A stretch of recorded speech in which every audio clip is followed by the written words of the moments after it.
আসন্ন ত্রয়োদশ জাতীয় সংসদ নির্বাচনে অধিক গুরুত্বপূর্ণ ভোট কেন্দ্রে মোট ২৫,০০০ বডি অন ক্যামেরা ব্যবহৃত হবে বলে জানিয়েছেন স্বরাষ্ট্র উপদেষ্টা লেফটেন্যান্ট জেনারেল জাহাঙ্গীর আলম চৌধুরী।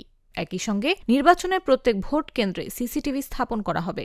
পাশাপাশি নির্বাচনে নিরাপত্তার দায়িত্বে আইনশৃঙ্খলা বাহিনীর প্রায় ৯ লাখ সদস্য মোতায়েন থাকবে। সোমবার সচিবালয় স্বরাষ্ট্র মন্ত্রণালয় আইনশৃঙ্খলা সংক্রান্ত উপদেষ্টা পরিষদ কমিটির ২০তম সভা শেষে সাংবাদিকদের এসব তথ্য জানান তিনি।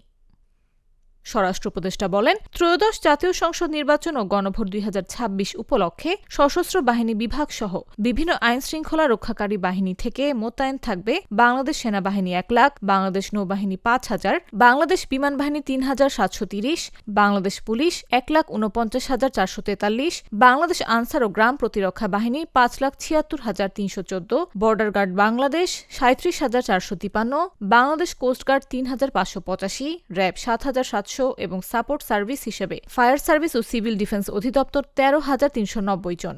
মোট ৮,৯৭,১১৭ জন আইনশৃঙ্খলা বাহিনীর সদস্য মোতায়েন করা হবে।